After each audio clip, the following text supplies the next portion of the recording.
Hello, beautiful people. Welcome back to my channel. My name is Samuel Dano, and this is Keeping It Real with Dano.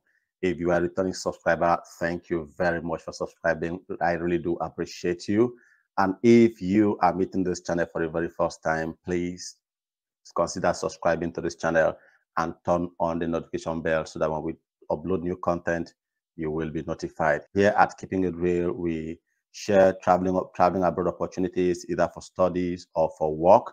We also bring to you the reality versus the myth of life abroad, and also bring people to talk about their experiences living abroad, okay, and the challenges also faced by immigrants living abroad. If these are things you are interested in, please subscribe to our channel and turn on the notification bell so that when we upload new content, you will be notified. So today we'll be talking about something very interesting, today video is mostly for those who are preparing or thinking about relocating abroad. You may be in any part of Africa or any part of the world and you're thinking of traveling abroad. Today's video is for you, and also for those who are in the UK or abroad. This video is also to give you something to think about. So you're welcome again to my channel. Let's get into the video.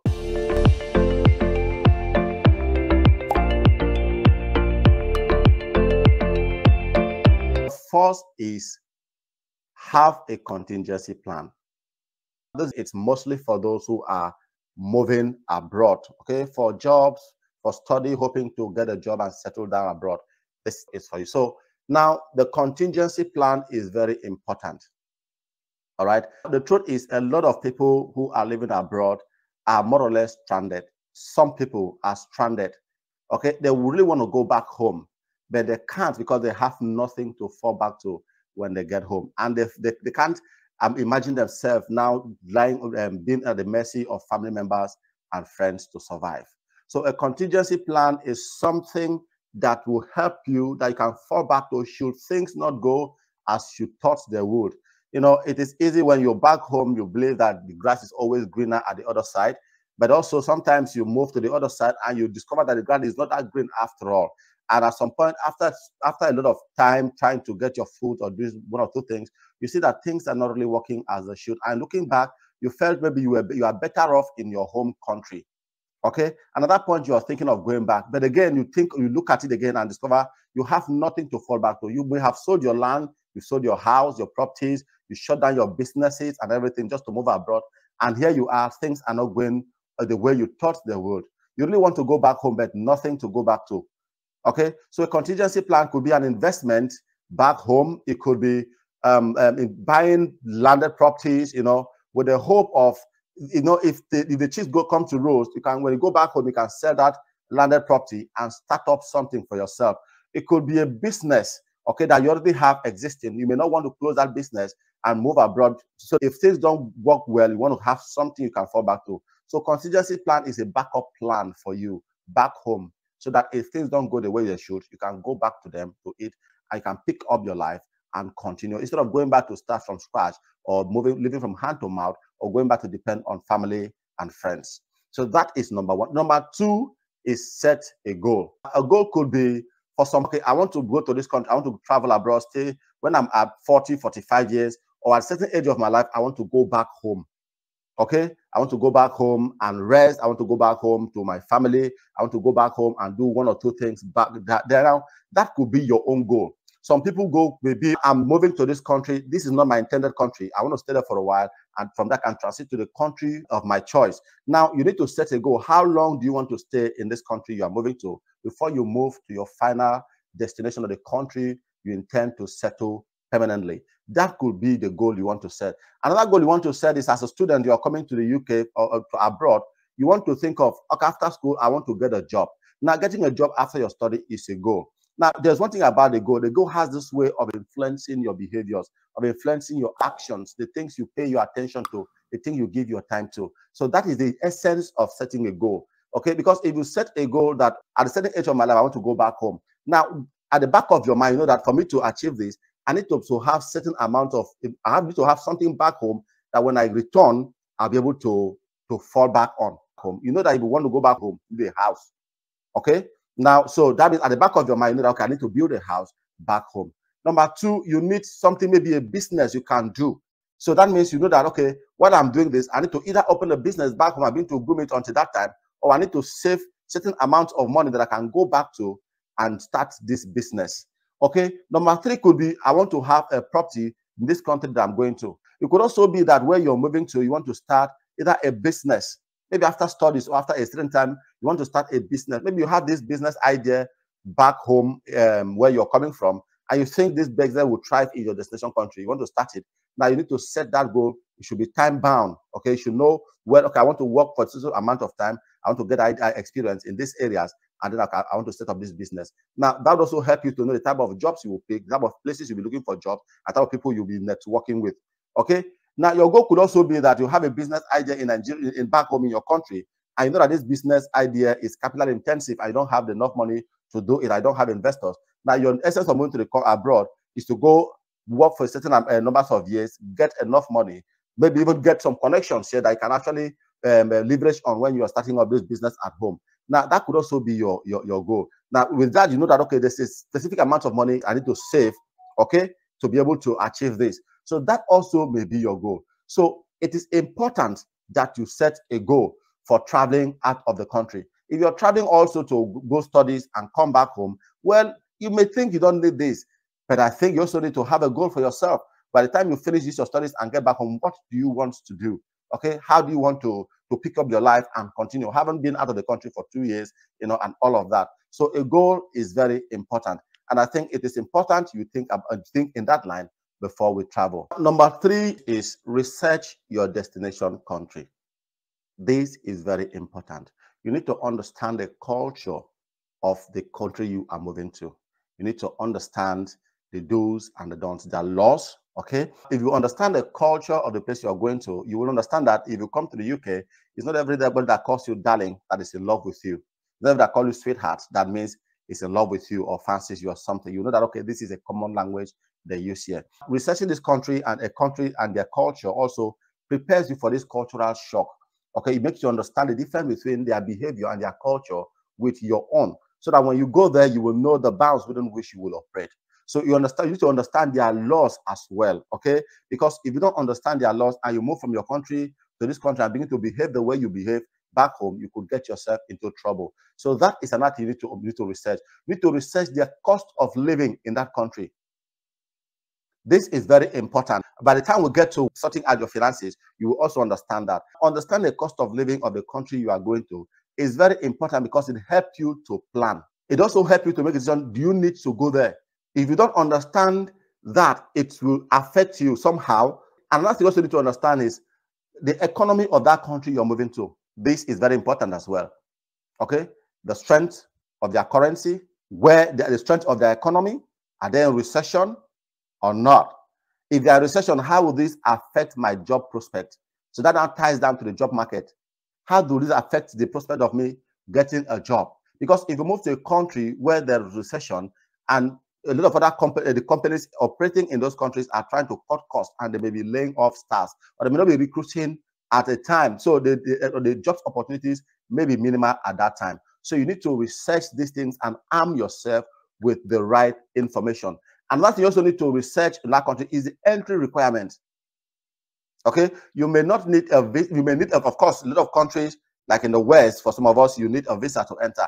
That may be a common requirement. But also need to look at areas about vaccination. You know, with the COVID-19 thing coming in and some other pandemic that we have broken up in the past, some countries have certain vaccination you may need to have and certificate to show that you had them, like the COVID, for example, like the yellow fever vaccine. So you need to understand what are these things you need to be able to travel to this country or be able to enter into this country. So you need to understand these things.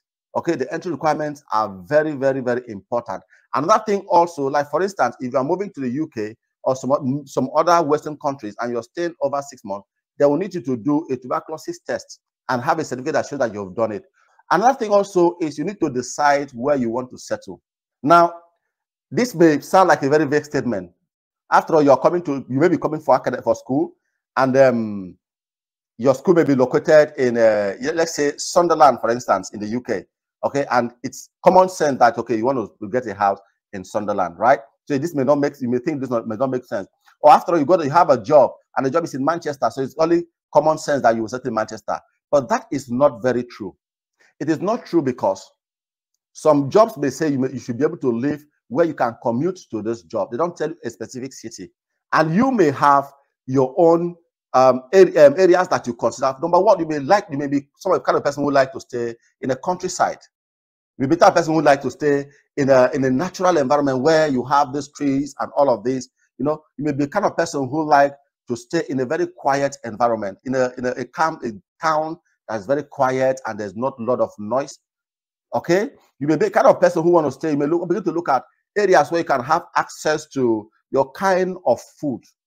Okay, now for instance, I am in the UK. I'm in Leicester. Leicester is like a multicultural city. It's like, we call it international city because it has a lot of Africans, Asians, and all of that. So here you can easily have access, get to places where you see shops that sell the kind of food you can buy, like the yam in Nigeria we use, you know, plantain, you know, all these local things I used to make your local delicacies. You may be the kind of person who want to stay in places that you can easily get those things, or places where you have people with a similar culture.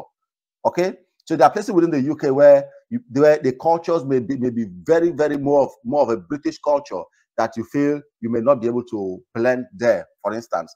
Okay, so you want to research and see which city is neighboring your place of work or the time where you're studying that you may want to live.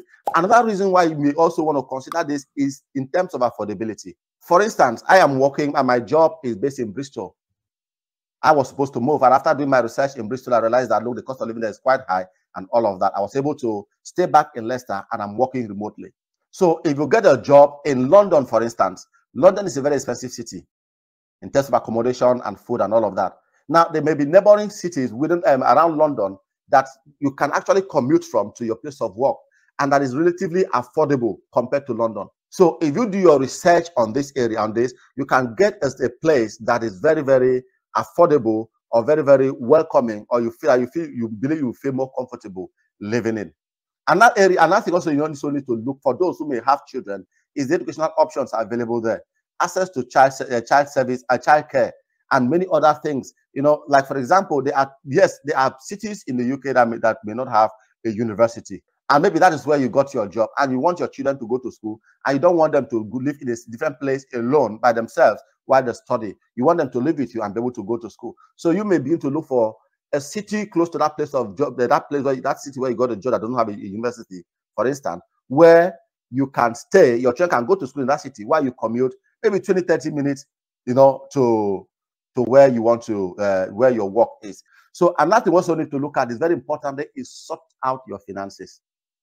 I can't emphasize this enough. Okay, you need to be able to make sure you have, look, moving to a new town, except for those who are going to work, and your company may have made provision for a temporary accommodation for you to stay before you get your own accommodation. You may not need money to begin to consider accommodation. But if you are moving in for students, or maybe you're just moving in hoping to probably get a job, because of course there are visas that allow you to travel to some countries without first getting a job. I want to go stay there and get a job and all of this. You need to have enough money to take care of your accommodation for the meantime, to also take care of your feeding and other expenses. You don't want to get to the new country and be stranded. We all agree that moving to a new country or a new location, even within the same country, is expensive. So you need to be able to plan your finances. And that is why you need to research the cost of living in those countries, so that you can factor that in when you are sorting your finances. And you may have money back home, and there may be a restriction to the amount of money or limitation to the amount of money you can move from your country to your destination country.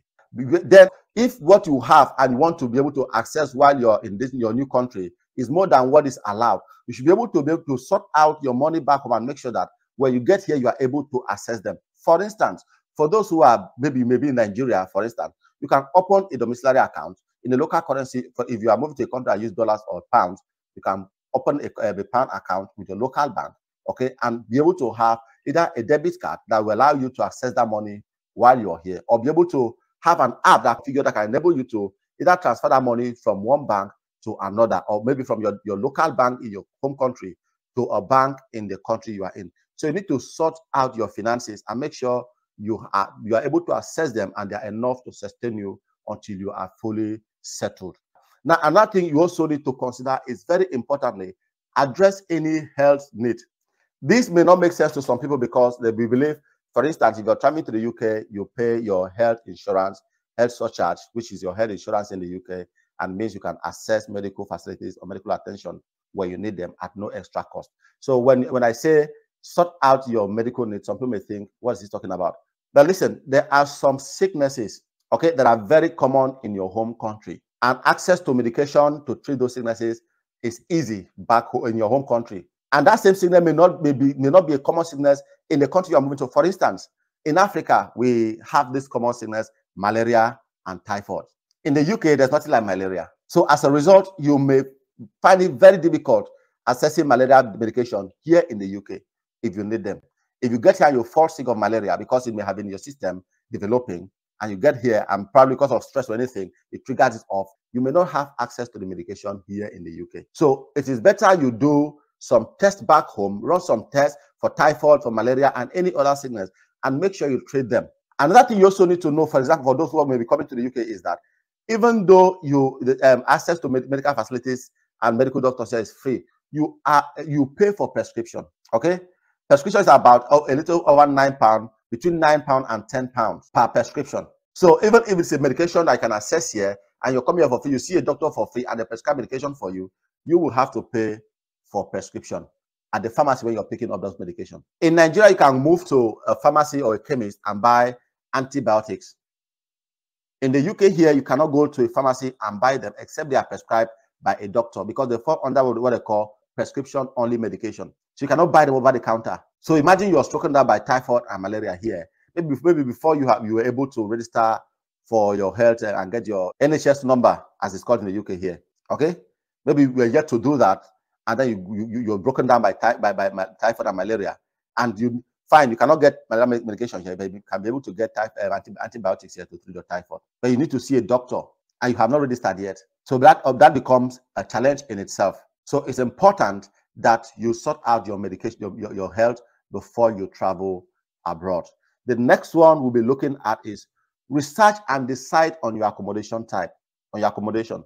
If you're coming alone to the UK, for instance, you can get a single room in a shared property. Okay, you can get a studio apartment where you have a toilet to yourself and a shared kitchen. You can get the one that you have a toilet and a kitchen to yourself. You can also get a one-bedroom flat. These are options you have as a single person. But if you are coming with family, the game is different. In the UK here, a landlord or an agency may decide not to give you a one-bedroom flat because you are coming in with a child, with your partner and one child, or with a partner and two children. So you need to research the kind of accommodations that are available in that city, for instance, that you have decided to settle, and the options that you can go for that are open up to you. You need to have that at the back of your mind, because it also help you when you're sorting out your finances. You will also be able to factor this to your finances. So that is very important.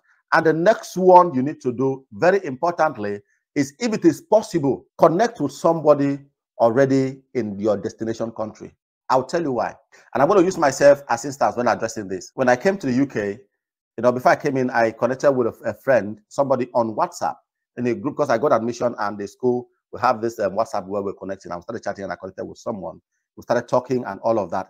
It was that person that actually picked me up when I got to the town, and took me to where I ate my food, and also took me to his house where I spent about 3-4 days before I was able to sort my own accommodation. So you need somebody who will be able to give you some information and guide you on what to do, and also prepare your mind on what to expect by the time when you get to the country. Now, this person can also help you. Let me go to the next one. Can also help you to sort out your temporary accommodation. If you are coming as a student, or even as a worker where your company is not responsible for sorting out your accommodation or paying for your accommodation and all of that, or give you a temporary place to stay, you need a place to stay. Yes, there are Airbnb that can be able to stay, but this one may be expensive option for you, because of your financial status. So you need to be able to sort out the temporary accommodation. It could be maybe staying with a friend for the meantime and sharing the bills, or a friend helping you to sort out an accommodation where you can stay for a few times, or even help you with sorting out, looking for an accommodation here where when you just come, you can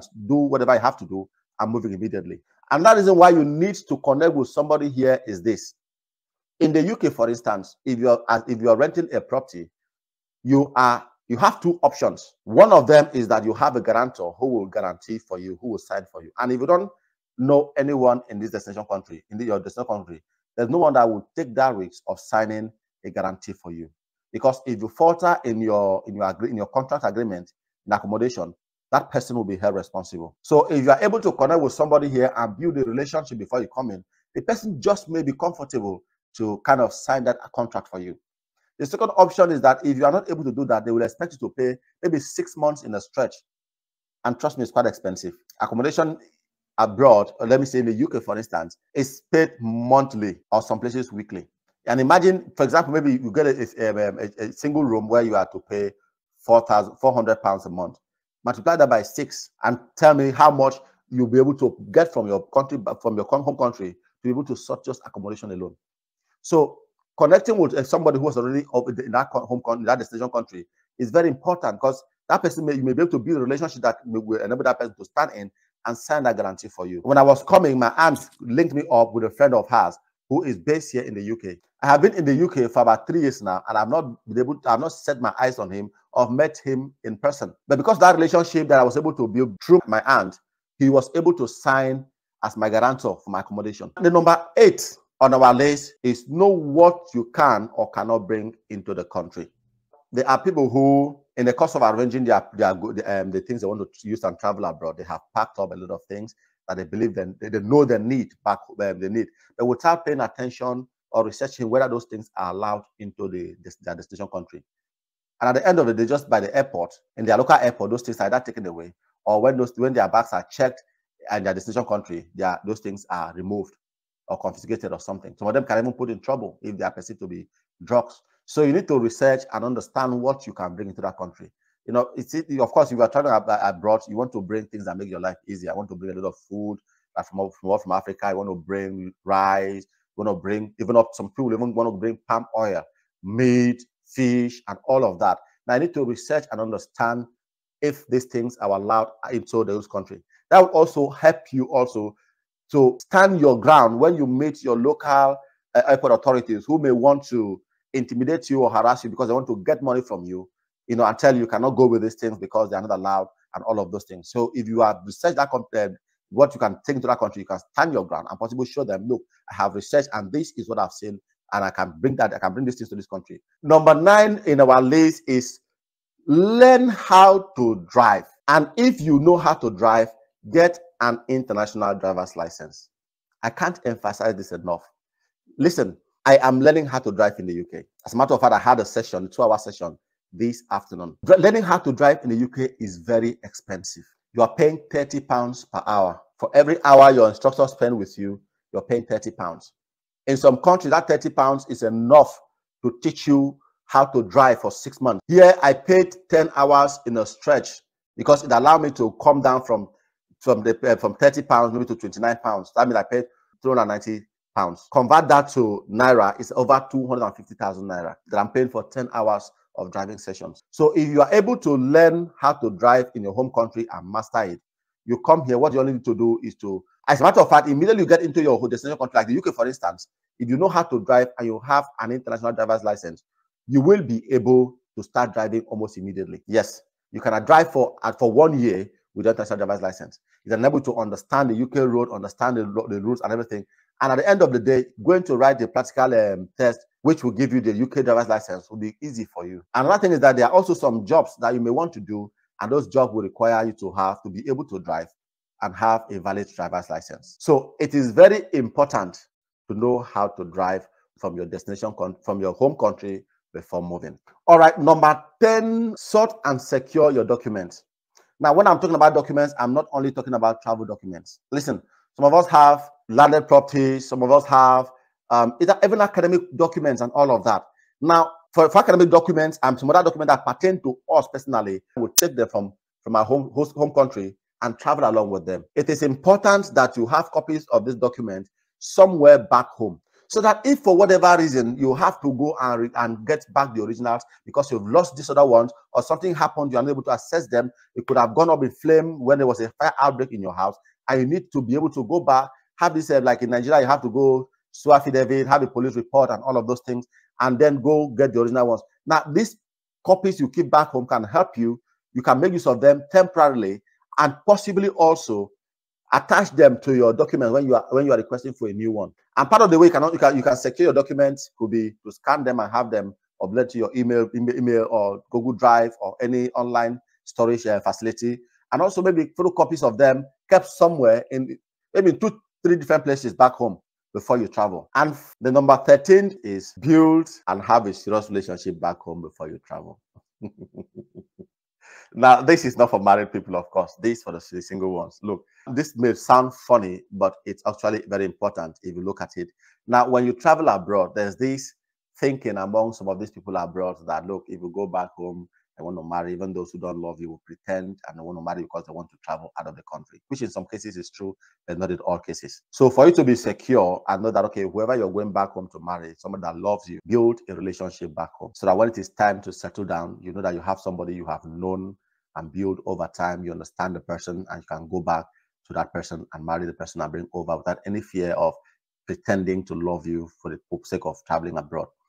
And I think is that while there are some people who find love here abroad, you know, sometimes it doesn't really work. Sometimes it does not really work, and sometimes not everybody is that lucky. Okay, there are people who find and it works. There are people who find it becomes a nightmare. There are people who are not even lucky to find at all. So I think to be safe and secure, build a relationship back home. Okay, because but someone tell you just when you're going, just free yourself. Don't get yourself entangled. Don't just tie yourself to anything back home. You may not promise anyone marriage. Okay, I'm not saying go promise anyone marriage, but have a relationship. Have someone back home. And look, in some of these countries, a lot of people mind their business, and the way people live their life here, when you come here, you become head deep into work.